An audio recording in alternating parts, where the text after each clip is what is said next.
Welcome to the Whispering History. If you enjoy calming journeys through the pen where history becomes a soft lullaby, don't forget to subscribe and follow along. Your support helps keep the candlelight glowing in these timeless halls.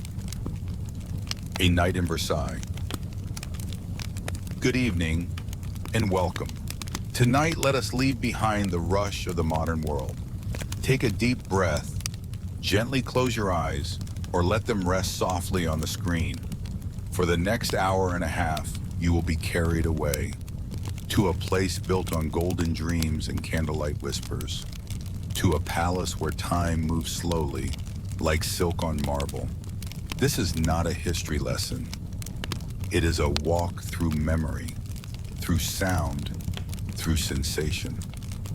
Welcome to Versailles, not the Versailles of daytime tours, crowded halls, and flashing cameras, but the Versailles of another world, the Versailles of night, when the footsteps fade and the past begins to breathe again. Shall we begin? Part 1, Arrival at Versailles at night. The carriage wheels roll slowly over the cobbled path. Outside, the sky is a tapestry of stars. You arrive at the Cour d'Honneur, the grand forecourt of Versailles.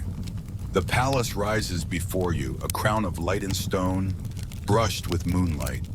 The great golden gates, once locked to all but a chosen few, now open for you. You step down. The air is cool and fragrant, touched by the distant scent of citrus and roses from the orangerie. The vast facade of the chateau stretches before you. Hundreds of windows, some glowing faintly with candlelight within. At night, the palace transforms. The chatter of courtiers, the rustle of silk, the creak of floorboards, all faded now. Only silence remains, and echoes. You pass under the massive archways, your footsteps light. The grand marble courtyard welcomes you. Black and white tiles gleam faintly beneath your feet. A gentle wind flutters the curtains of the upper salons. You are alone, and yet not alone, for history lives here. It sleeps beneath the stone, waits behind the doors, and tonight, you will hear it whisper. Come now, let's step inside. Part 2, a walk through the Hall of Mirrors. You enter the most iconic room in the chateau, the Galerie des Glaces, the Hall of Mirrors. It stretches endlessly ahead of you, 73 meters of light, glass, and gold. Even in darkness, it shimmers. Rows of chandeliers hang like frozen stars above you, silent and majestic. On your right, 17 tall arched windows overlook the gardens, where moonlight spills onto quiet fountains. On your left, mirrors, 17 grand mirrors that once reflected kings, queens, ambassadors, and spies. But tonight, they reflect only you, and perhaps something more. A faint shadow, a flicker of powdered hair, the whisper of a fan closing. The hall was designed not just to impress, but to control. The sunlight that once streamed through these windows lit every movement of the court. The mirrors reflected back each gesture, each glance, each bow. In Versailles, nothing was private. Even your reflection was not your own. You walk slowly, past gilded statues of Roman gods, past painted ceilings that tell tales of Louis XIV's victories. He painted himself into the heavens, surrounded by allegory, praised as a living Apollo. Look up, see the Sun King in glory riding across the clouds. This was not just architecture, this was theater. Versailles was a stage, and every courtier, a player. Beneath the mirrored arches, you imagine them. A rustle of brocade, a faint perfume on the air, a nobleman adjusting his wig, a lady lowering her gaze behind a painted mask. Time folds in this place. It is not gone. It sleeps. And are dreaming with it. Part 3, The Private Life of Louis XIV. Now, come closer.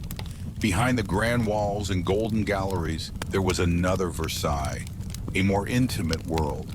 This was the private domain of Louis XIV, the Sun King, Roi Soleil. He reigned longer than any other monarch in European history, and he made Versailles the glowing heart of France. But even a sun must set behind closed doors. Louis XIV awoke each morning in ritual. In the Chambre du Roi, the king's bedchamber, the ceremony of the Lever du Roi began. Courtiers gathered to watch him rise, the grand curtain drawn back, the monarch dressed in layers of lace, velvet, and purpose. Every gesture was theater.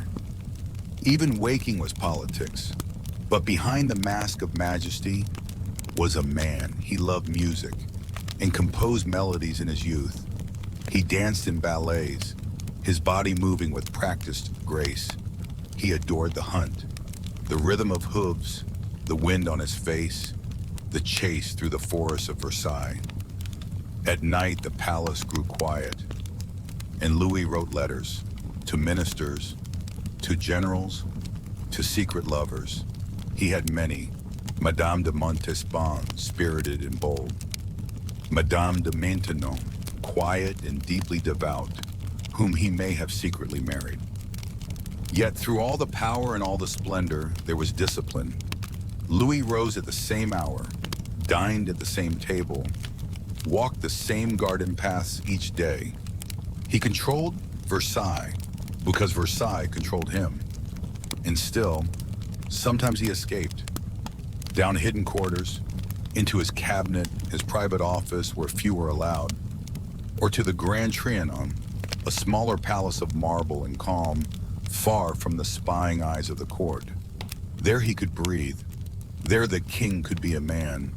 And in the silence of night, perhaps he wondered if the mirror still reflected him, or only the mask.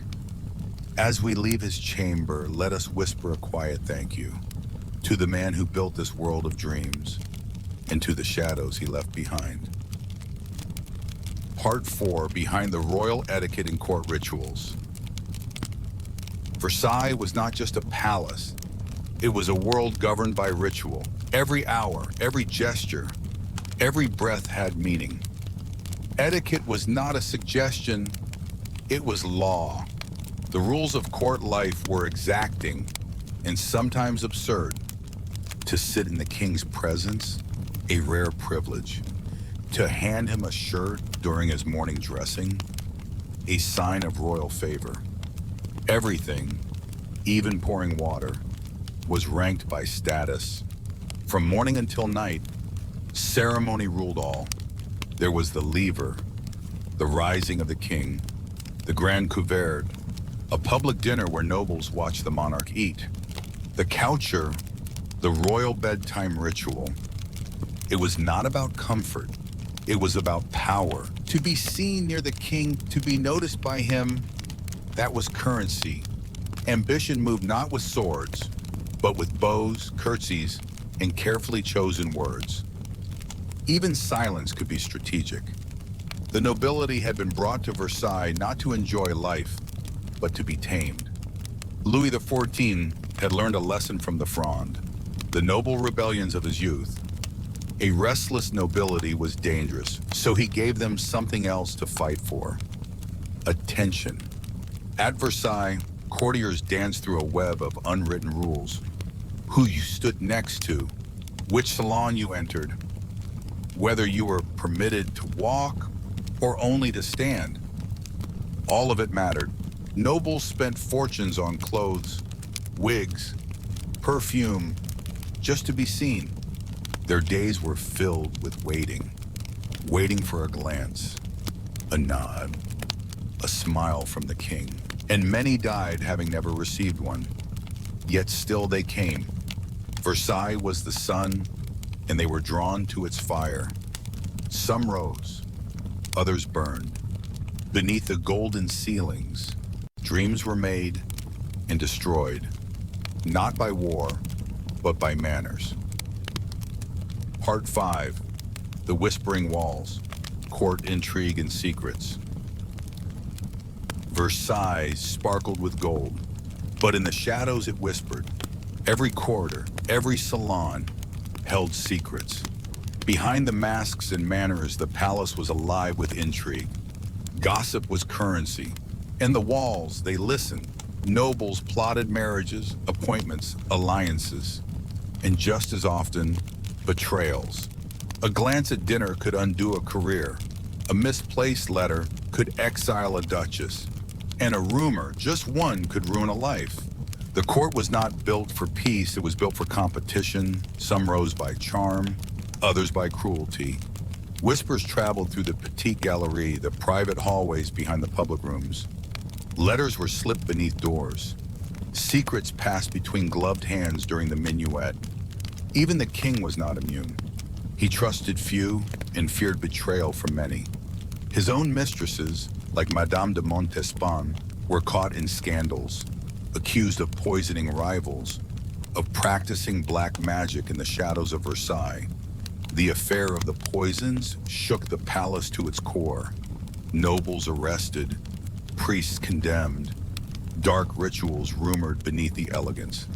And still, life went on. The music played, the chandeliers glittered, the dancers danced. Versailles was a mask, beautiful, perfect, but underneath, a heartbeat quickened with fear. A letter burned in a fireplace. A dagger glinted in the dark. And as you walk through these quiet halls tonight, perhaps you feel it, a breath on your shoulder, a secret never told. The palace may sleep, but the whispers never stop. Part 6. The Lives of the Servants and Courtiers. Beneath the grandeur of Versailles were thousands of feet in motion, servants, stewards, pages, maids, while the nobles bowed and curtsied in the halls above.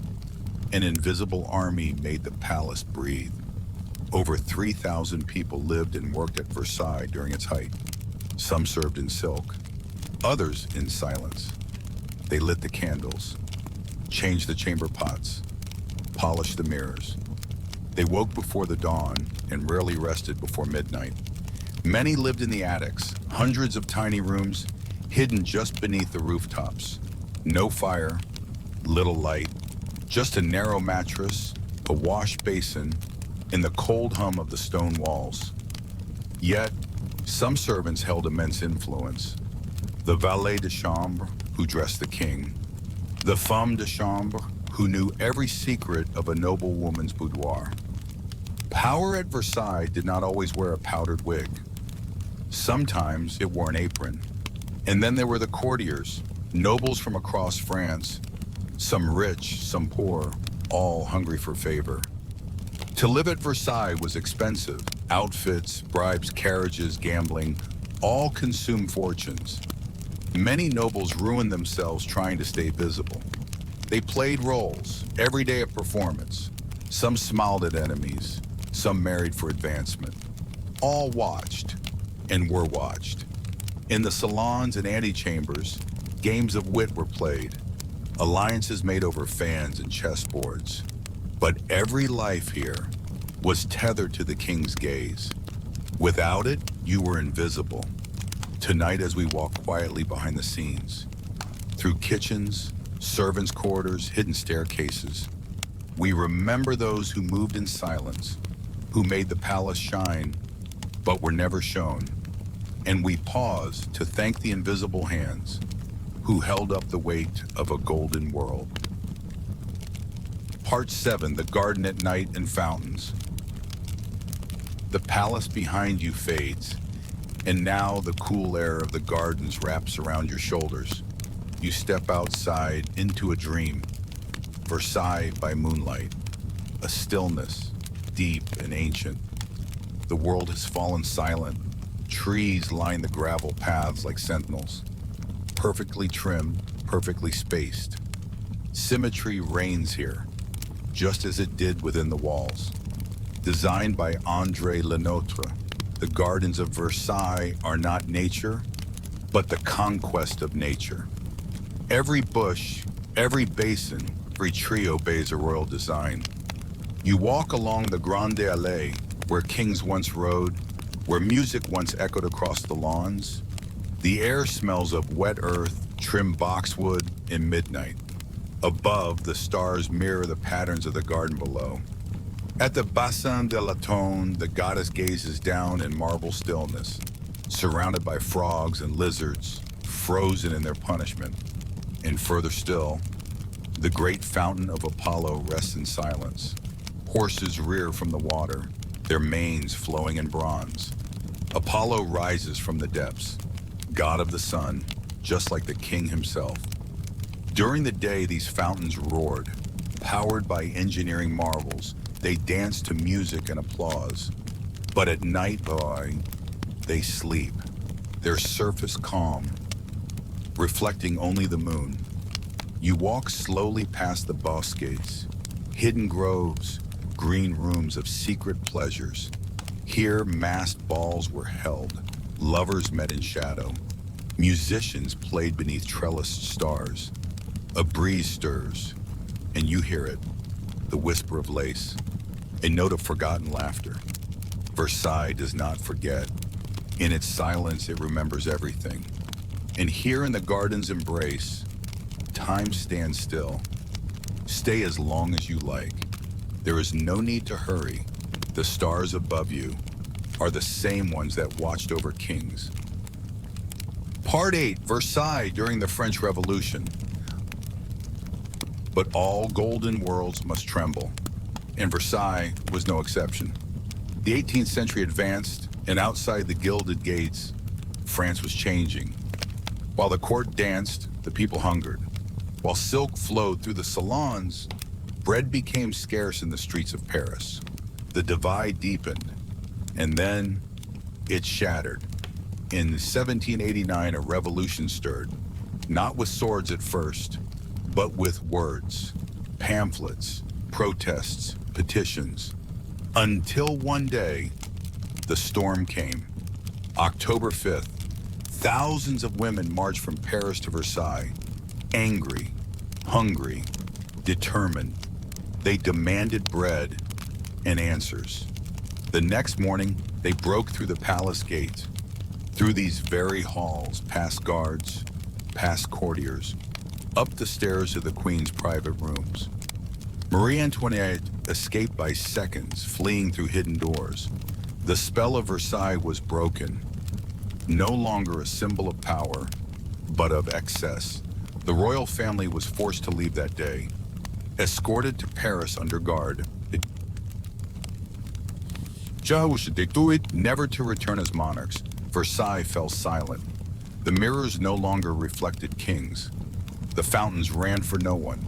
Furniture was sold, paintings removed.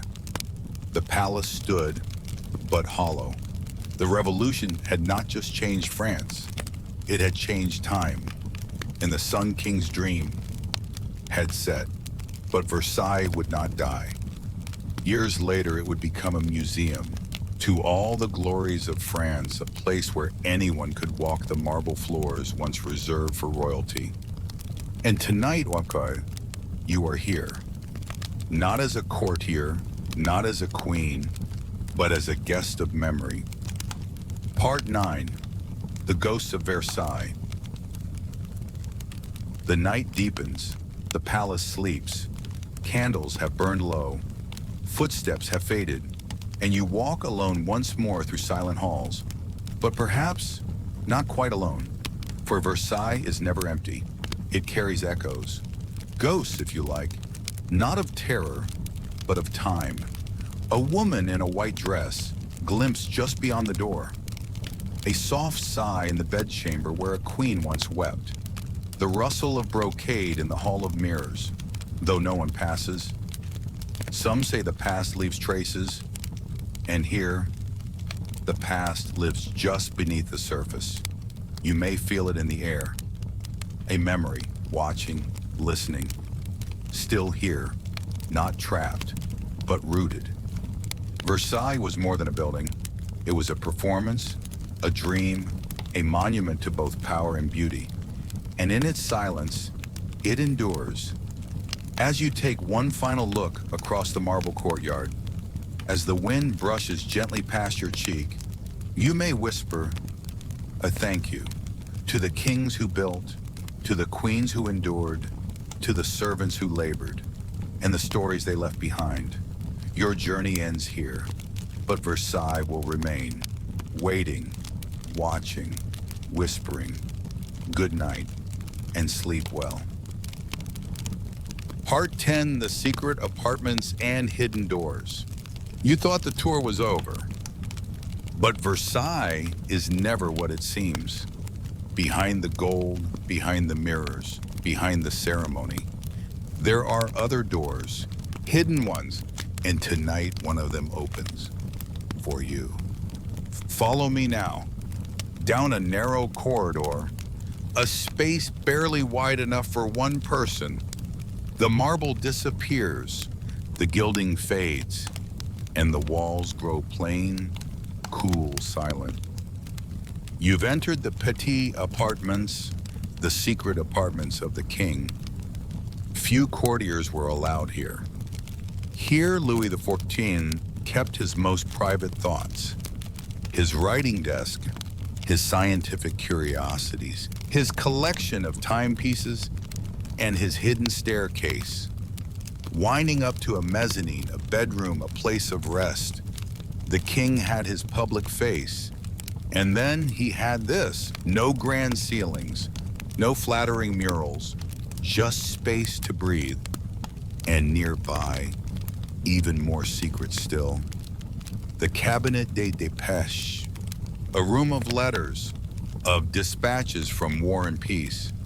In the flicker of a single candle, the king would read news from the frontier and make decisions that shaped Europe in silence. But he was not the only one with hidden doors. Marie Antoinette, too, had her secrets. A door disguised in the paneling of her bedchamber led to her private retreat, a refuge from the eyes of the court. Here she wrote letters, laughed with close friends, escaped, if only for moments, from the crushing expectations of a queen. That door saved her life. When the mob stormed Versailles in 1789, she fled through that very passage as guards were killed outside her bedroom. The hidden paths of Versailles are not just architectural, they are emotional. Corridors of fear, of relief, of stolen breaths in a world where every moment was watched. You walk on now, through spaces that feel untouched by time. The wallpaper fades, the air grows still, and here, just here, you pause. A mirror before you, but not a grand one. A small, dusty pane of glass framed in rosewood, and you wonder, how many eyes stared into this glass, searching for their true face beneath the mask? Part 11, A Royal Feast, the Sounds, Scents, and Spectacle. Come now. Let us step into the golden glow of evening. The sun has dipped below the horizon, and the palace prepares for dinner. Not a meal, a ceremony. Welcome to the Grand Couvert, the public dining ritual of the king. You enter the salle à manger, the royal dining room. Walls of damask silk, crystal chandeliers floating like stars, and before you, a long table of gleaming silver and porcelain. The courtiers are silent. They do not dine. They watch. The king enters with precise elegance. Behind him, pages, servers, noble guards. A golden chair is pulled. He sits, and the feast begins. Tonight's menu? Perhaps a consommé of pheasant, delicate quail eggs served in carved bread, a roast boar with chestnut glaze, or turbot, the king's favorite fish, Brought fresh from the royal lakes that morning, dishes arrive one by one, announced in hushed voices. The air is rich with scent, herbs, wine, slow-cooked sauces. Nearby in the antechamber kitchens, flames dance as cooks in powdered wigs, plate dishes with trembling precision. Every dish tells a story of colonies, of trade, of royal abundance. Sugar from Saint-Domingue, spices from the east, game from the forests of Fontainebleau, and for dessert, candied fruits, almond pastries, crystallized violets, and perhaps a sorbet served in a porcelain shell. The orchestra plays. A soft gavotte lingers on the air. Around the king, the nobility hover, not to eat, but to be seen. One may offer a napkin, another may be allowed to pour wine. Each gesture measured, each glance watched. And then, without fanfare, the king rises. A nod, a turn. He is gone, and the moment dissolves like sugar in wine. But the memory lingers. In the scent of roasted thyme, the shimmer of wine on glass, the hush that follows ceremony. Versailles did not just dine, it performed hunger. And you were its witness. Part 12, the masquerades and theater of the court. The candles are lit, the halls are warmed with anticipation. And tonight the palace transforms once more. No longer a stage of power, but of play. Welcome to an evening of masquerade and theater. The Opera Royal glows with light. Velvet seats, golden balconies, a ceiling painted with gods and cherubs. A hush falls. Then the curtain rises. Before you, dancers glide in powdered grace. A tragedy in verse, a comedy of manners, a myth brought to life in silk and shadow. Louis XIV himself once danced here, as Apollo, as Mars, as the sun. His body spoke the language of gods.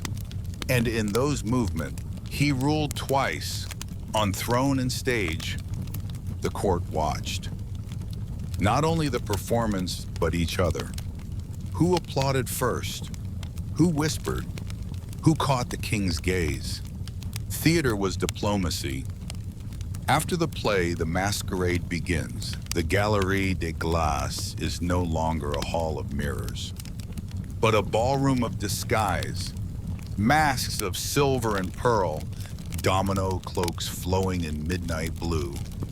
Music swells, strings and flutes, a waltz slow and haunting.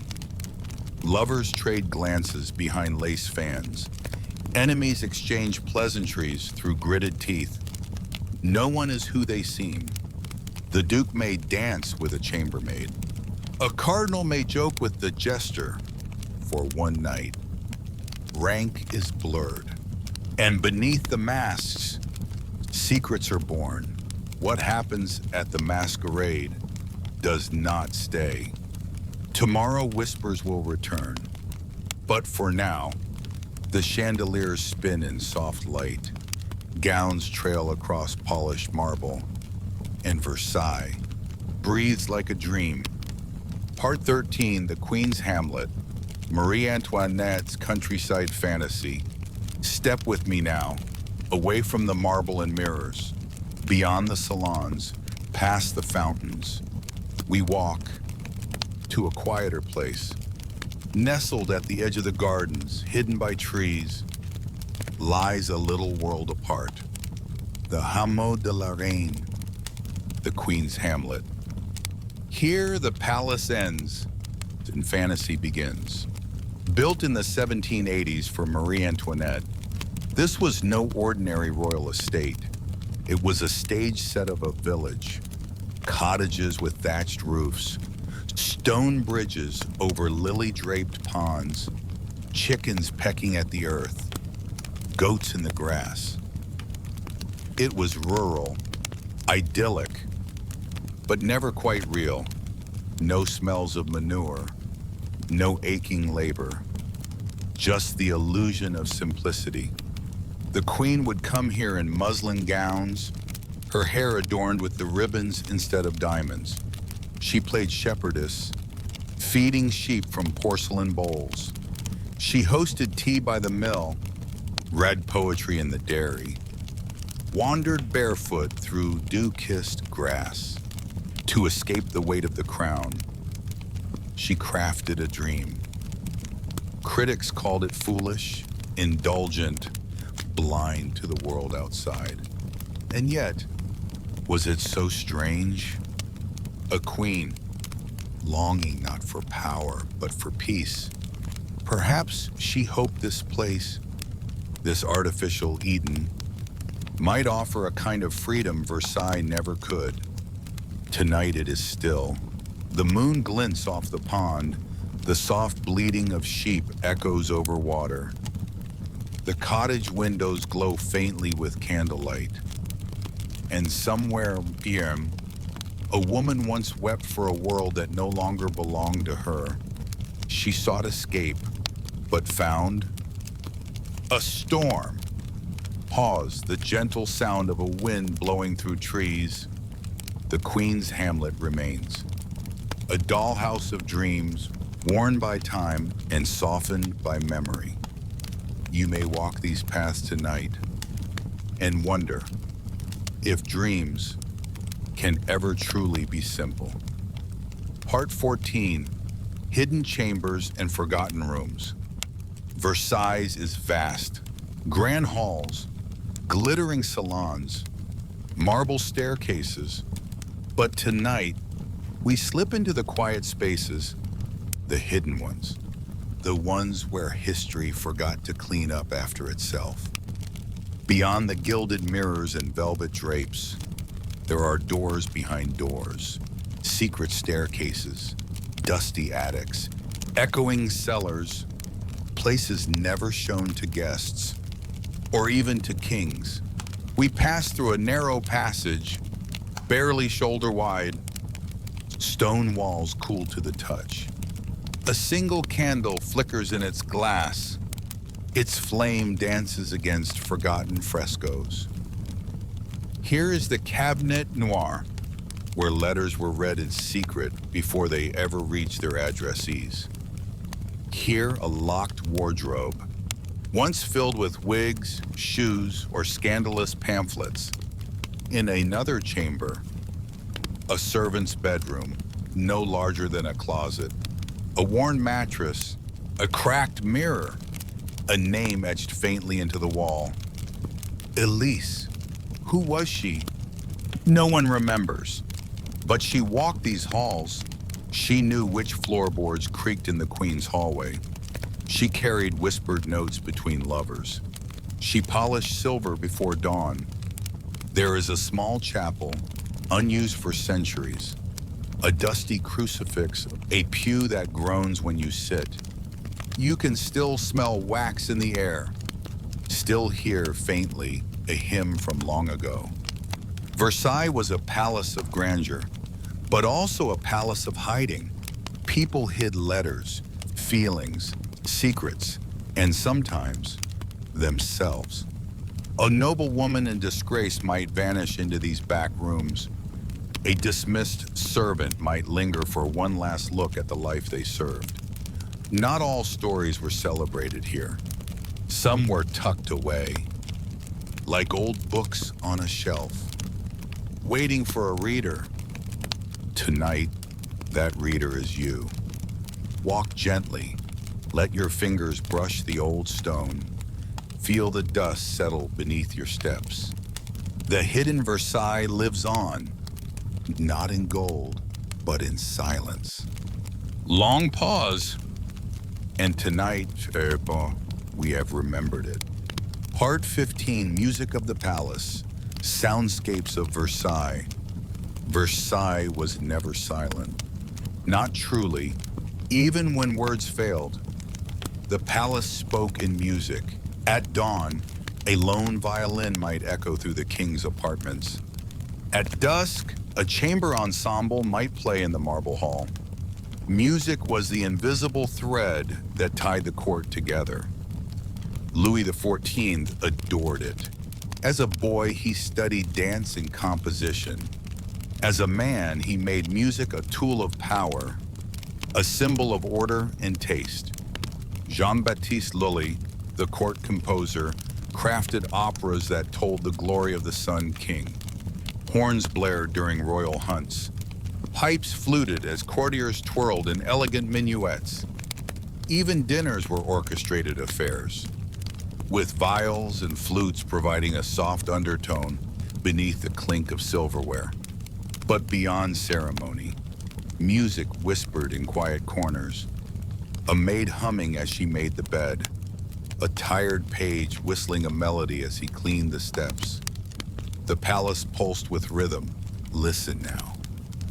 A soft swell of strings rises gently. In the queen's chamber, the harp was her companion. Marie Antoinette was a skilled player, and in moments of solitude, she found comfort in its shimmering tones. In the gardens, wind instruments played during summer evenings, accompanying strolls along the Grand Canal. And deep within the palace walls, the organs of the royal chapel thundered during Mass, sending vibrations through every stone and soul. Even the architecture sang. Voices rose in the opera house, an acoustic marvel where no note was lost. And in the Hall of Mirrors, the very walls echoed sound, reflecting not just images, but melodies. Music at Versailles was more than entertainment. It was memory, the echo of joy after a victory, the quiet lament of a fallen courtier, the heartbeat of a palace alive with feeling. The music fades into silence. Even now, if you close your eyes, you may hear it, a distant harpsichord, a whispered aria, a final note. Hanging in candlelit air, Versailles does not forget its music, and neither shall we. Part 16, the kitchens and feasts of Versailles. Beneath the marble, the gold, the mirrors, a different world simmered, the world of the royal kitchens. Versailles was not just a place of elegance, it was a machine of appetite. Each day, thousands were fed. Nobles, servants, musicians, guests. And at the center of it all, the king. Louis XIV was a man of ritual. He dined at the same hour, at the same table, with the same gravity as he held court. And the food was spectacle. Imagine it. Roast peacock served in full feather, mountains of sugared fruit arranged like sculptures, pies shaped like castles, and sauces. So many sauces. Rich with cream, quinine, herbs from the royal gardens. The grand couvert, the king's public dinner, was theater. Nobles stood in silence as the monarch ate, observing every bite, not out of hunger, but out of reverence. Meanwhile, the kitchens below were a symphony of labor. Fires blazed in hearths, knives chopped in rhythm. Dozens of cooks, scullions, bakers, and spit-turners toiled in heat and haste. Orders were shouted, mistakes punished. Timing was everything. The kitchens of Versailles were among the largest in Europe, and yet, for many workers, they were little more than dungeons. Dim, cramped, scalding in summer, freezing in winter. But the food they produced was legend.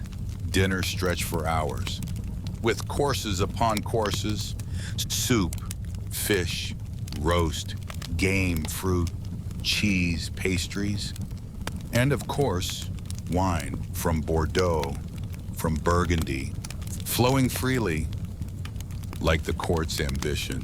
Even menus were curated pieces of art, calligraphed, decorated, and displayed. To be invited to a royal feast was to be seen, and to be seen was to survive. Versailles was a palace of power, but also of pleasure. And pleasure always passed through the palate. Tonight, the fire is low, the tables are cleared, but the scent of spice lingers. A roasted memory, a savory ghost, still alive in the stones beneath your feet. Part 17, The Queen's World. Marie Antoinette at Versailles. In the golden echo of Versailles, one figure remains more mysterious than most. Marie Antoinette, a queen, a symbol, a girl sent to a foreign land, crowned before she truly understood the cost. At just 14 years old, the Austrian princess married the Dauphin of France, the future Louis XVI. Versailles, with its grandeur and rules, became her prison and her stage. She was scrutinized.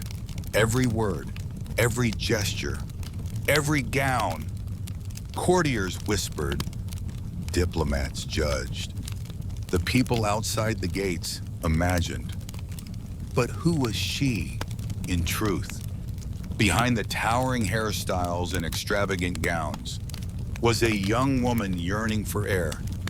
She found it in the Petit Trianon, a gift from her husband. A private palace where etiquette faded. No endless rituals, no watching eyes, just gardens, music, and friends. There, she laughed, played cards, sang arias from her favorite operas, and in the nearby Hameau de la Reine, her queen's hamlet, she built a fantasy, a miniature village with thatched cottages and vegetable gardens, designed to look like a peasant's paradise. There, she wore simpler dresses, milked cows, hosted small candlelit dinners. Many mocked her, called her out of touch, but perhaps it was not about mocking the poor. Perhaps it was about escaping the weight of the crown. In her letters, she reveals moments of tenderness toward her children, her friends, even her husband, whom she slowly came to love. But as revolution loomed, the whispers grew crueler. Madame Deficit, they called her. Let them eat cake, they claimed she said. Though there's no record she ever did. In her final years at Versailles, the palace turned cold. Her friends exiled, her privacy invaded, her smile dimmed, and then the gates opened. The people came, and she, the Queen of France, was forced to flee. Yet her footsteps remain here, in soft salons, in perfumed gardens, in quiet corners of stone. Marie Antoinette was more than myth, more than mask. She was a dreamer, and Versailles was her dream and her undoing. Part 18, The Children of Versailles, growing up among marble and masks. Not all who lived at Versailles were kings, queens, or courtiers. Some were smaller, softer, curious eyes and quiet feet. The children of Versailles, born into privilege, yes, but also into expectation. For royal children, life began under watchful eyes.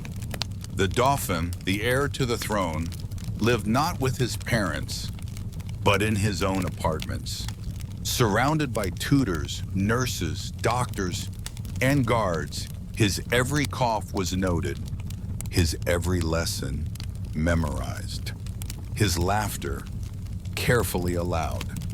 The Queen's children were presented to the public like paintings, symbols of dynastic hope, and yet they were still children. They peeked through curtains, they raced down quiet corridors, They giggled behind fans during dull ceremonies. Marie Antoinette adored her children. She insisted on holding them, cradling them in her arms. A radical gesture for a queen. She built a miniature playhouse for her daughter, gifted tiny silver dishes and embroidered dresses. At the hameau, her children ran free, chasing ducks, playing beside streams, breathing the air of a world they could never truly join. The children of nobles, too, learned their roles early. A young girl might practice curtsying for hours. A boy might dream of wearing a sword, or simply wish to sneak past the guards for a moment of mischief. But childhood at Versailles was a play inside a play, a world of toy-sized thrones.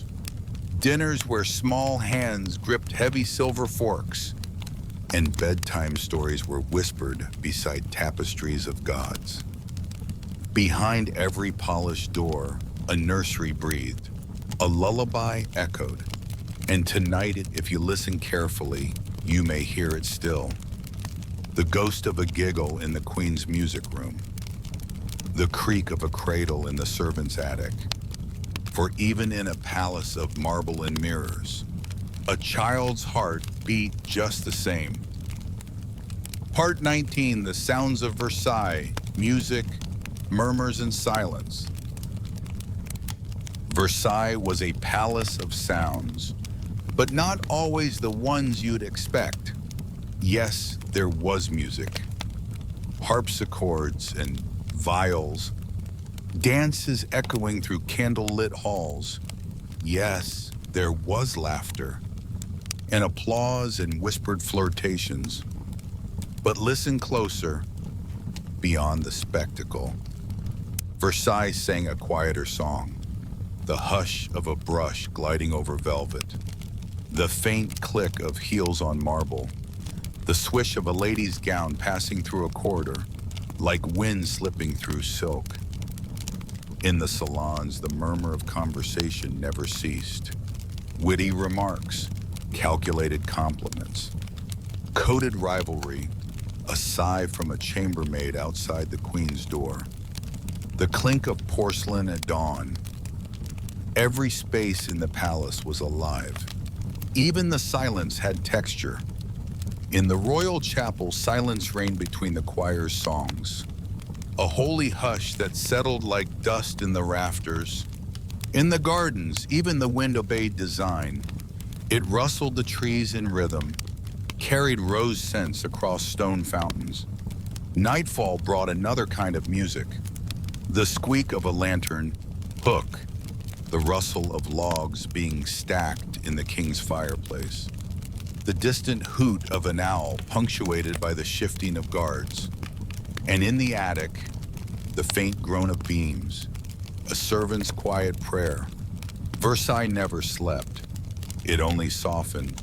And those who lived within its walls learned to listen, not just to voices, but to vibrations, to the things not said, to the pulse beneath the gold. Even now, if you were to wander its halls alone, you might hear a floorboard creak without footsteps, a mirror tremble without a breath.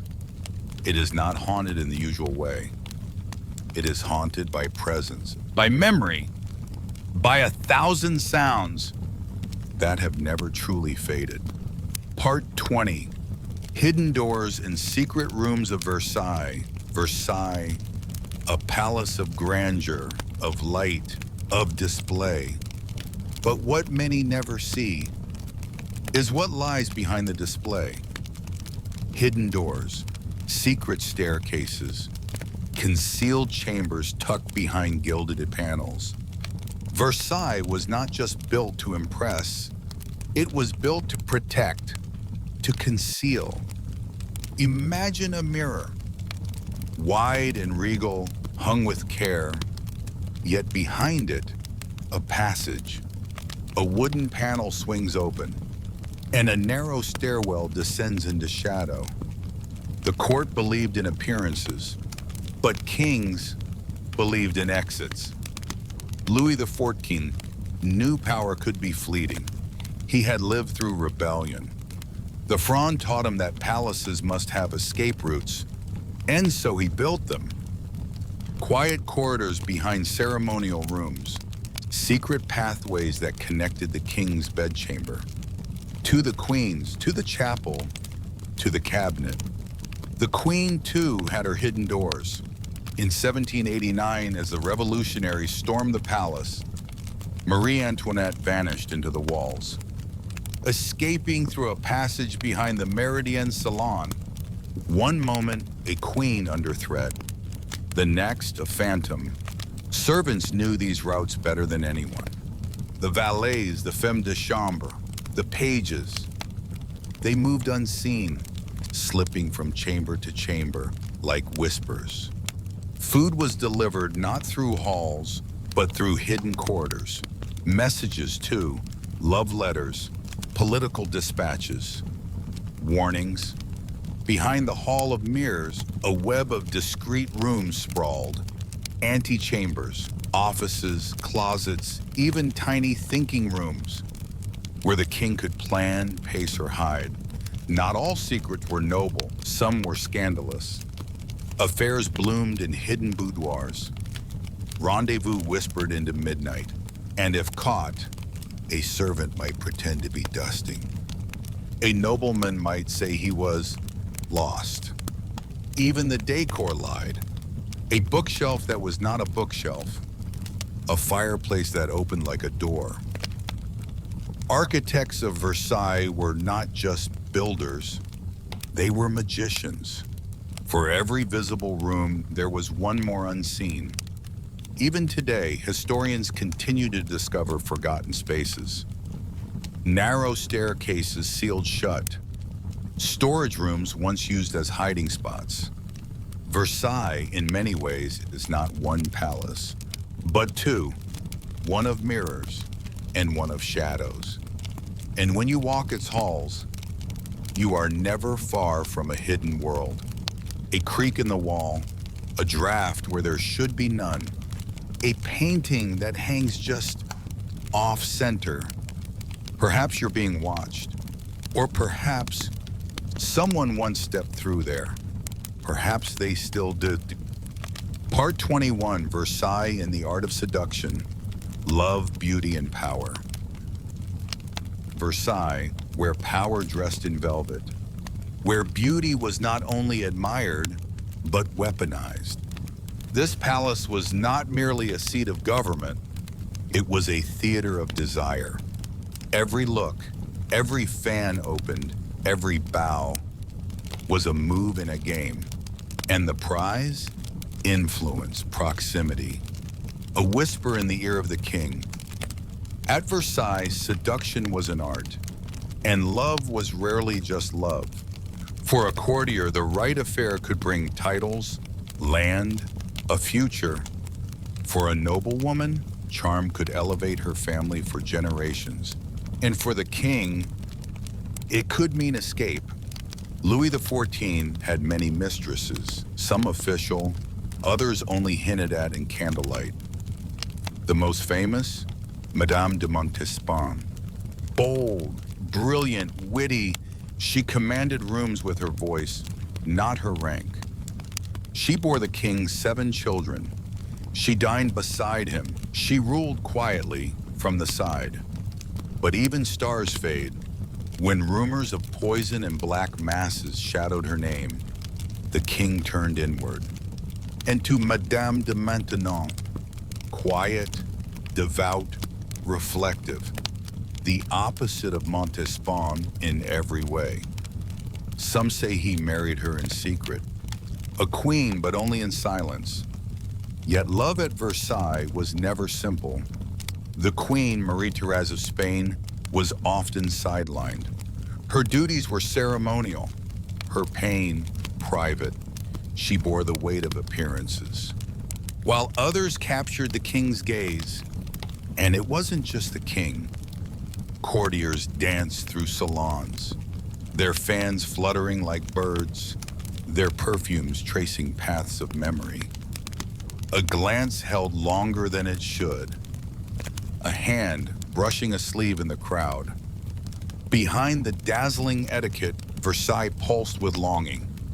Love letters were hidden in prayer books, rendezvous arranged with poetry, the gardens, the groves, the shadowed bosquets. These were not only for walks, they were for secrets. Music played, lovers met, promises made under marble gazes. But seduction at Versailles was more than physical, it was political. A mistress might whisper advice to the king. A nobleman might align himself with her faction. Beauty could shape policy, desire could redirect power. And so behind the silks and lace, behind powdered cheeks and perfumed gloves, Versailles became a court of illusion, a place where love wore masks, where the heart was often second to ambition. But still, among all the games, perhaps there were real moments, a stolen smile, a tear in candlelight, a sigh that no one saw. Because even here, in this palace of theater and power, the human heart remained. And it whispered, just as the palace always did. Part 22, the music of Versailles, sounds of power and pleasure. Close your eyes.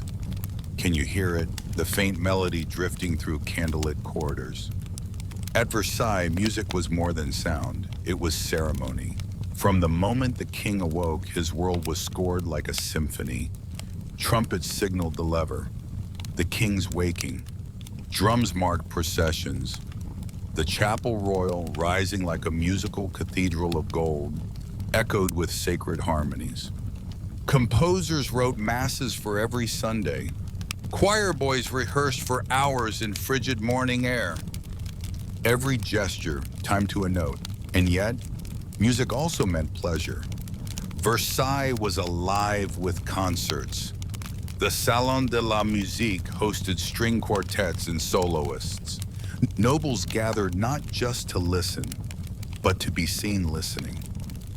Musicians played in salons, alcoves, staircases, violins hidden behind tapestries, flutes floating from unseen chambers. The air itself vibrated with artistry. And then there were the balls. Nights when the mirrors of the Galerie des Glaces reflected silk, laughter, and minuet steps. The king's orchestra, Les 24 Violons du Roi, played endlessly. Their harmonies weren't just for entertainment. They reinforced the king's image. Grand, refined, absolute. Music shaped the identity of France itself. Louis XIV personally loved dance. He trained as a dancer, performed in court ballets as Apollo, the sun god. And his steps were not simply art, they were symbol. His every movement told a story of control, elegance, and divine order. Behind the scenes, geniuses labored. Jean-Baptiste Lully, the king's court composer, ruled over Versailles' soundscape. His operas dazzled the nobility. His baton dictated rhythm and reputation. But not all music was noble. In the kitchens and courtyards, maids hummed lullabies. Guards whistled marching tunes. Even in the servants' stairwells, there was music. Simpler, earthier, real. Versailles echoed with every voice. From the king's mass to the scullery song. From harpsichords in salons to birdsong in the dawn garden. And sometimes late at night, when the chandeliers dimmed, a lone violin might whisper into the corridors, a tune played just for the shadows, a melody remembered, not from history books, but from the soul of the palace. And perhaps tonight, if you listen closely, you'll hear it too. Part 23, The Making of Versailles, a palace born of power and precision. close your eyes. Let us step back, not into velvet salons, but into mud, dust, and vision before the mirrors, before the music. Versailles was a marsh, a hunting lodge surrounded by swamps, far from the polished marble we know today. But to Louis XIV, it was a canvas. He wanted more than a home. He wanted a statement, a monument to his rule, a palace to make the world tremble. And so, he built. Construction began in 1661, and for nearly 5 decades, Versailles rose. Brick by brick, room by room, dream by dream. Tens of thousands of workers, stonecutters, masons, carpenters, gardeners, labored endlessly, some by candlelight, some by moonlight. Many never lived to see it finished. They drained swamps, laid foundations in sinking soil, carted marble across provinces, imported mirrors from Venice, even rerouted rivers to feed the fountains.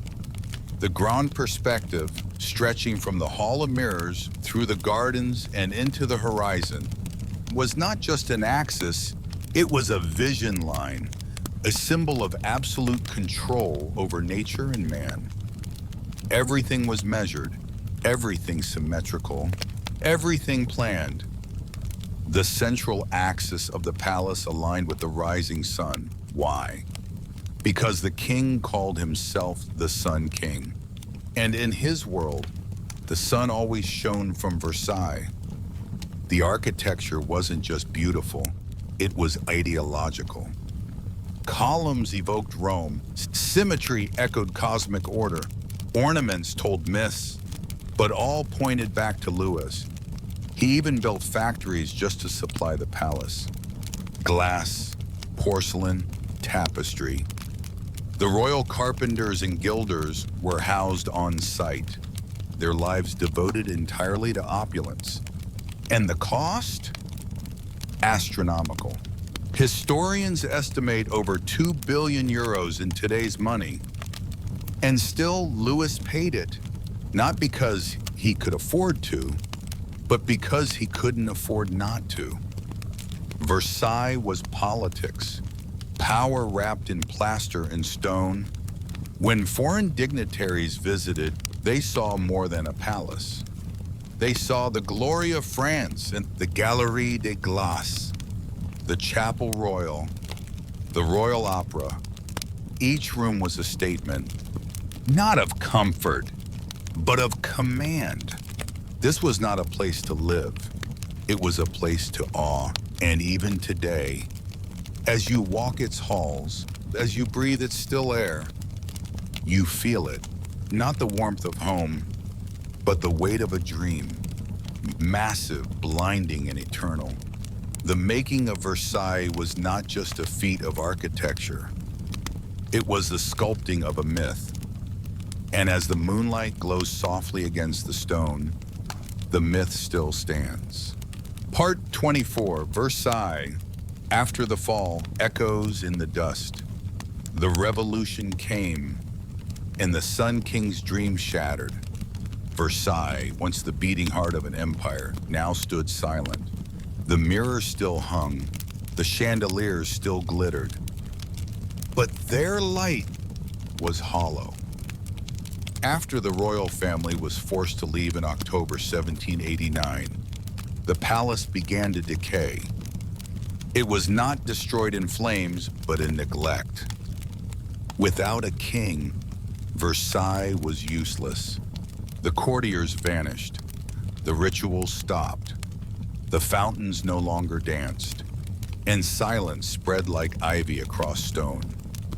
The revolutionaries debated whether to tear it down completely, a symbol of decadence, of waste, of everything the people had risen against. Instead, they emptied it. Furniture was auctioned, beds, tapestries, clocks, sold to anyone who would buy them. Even the doorknobs were stripped and cataloged. Paintings were taken for museums. Jewels disappeared. The Great Hall of Mirrors, dust gathered on its gilded statues. The palace, once alive with music and court whispers, became a ghost. Yet, even as it crumbled, Versailles refused to vanish. In the 19th century, it became something else. A museum of memory. Napoleon visited. So did kings and eventually tourists. But it was Louis Philippe, the citizen king, who gave it purpose again. In 1837, he declared, "Let Versailles be a museum to all the glories of France." And so the halls were refilled, not with courtiers, but with paintings, battle scenes, portraits, marble busts of forgotten heroes. Versailles became a history book, a shrine, a mirror no longer for kings, but for a nation searching for itself. Yet beneath the museum, the palace still remembers. Some rooms remain untouched. Whispers still pass between cold columns. The ghosts haven't gone. They've just learned to stand still and watch. And today, as millions walk its floors, gaze at its ceilings, and lose themselves in its golden silence, they do not just visit history. They step into the afterlife of a dream. Versailles is no longer just a palace. It is a memory that refuses to die. Part 25. If Versailles could speak. If Versailles could speak, what would it say? Would it recall the laughter of queens or the silence of exile? Would it tell of footsteps on marble, echoing like the ticking of a clock too grand to stop? Would it remember the scent of powdered wigs, of orange blossoms in the orangerie, of secrets inked on parchment at midnight? Or would it speak of absence? For a palace so filled with life has known more emptiness than most. If Versailles could speak, perhaps it would not speak at all. Perhaps it would whisper, a low murmur from behind the walls, a gentle breath beneath centuries of stone. Not words, but weight. The weight of moments, of decisions made under candlelight, of glances exchanged in salons that decided fates, of music stilled, of promises broken in silence. Versailles has watched kings be crowned and children be buried. It has hosted dances that outshone the stars and tears that fell unseen in shadow corners. Its mirrors have seen ambition. Its gardens have hidden guilt. Its walls have listened. Not all who walked its halls were great. Not all who stood in gold were good. And not all who faded are forgotten. The palace is made of more than limestone and gilding. It is made of stories. Your story and mine.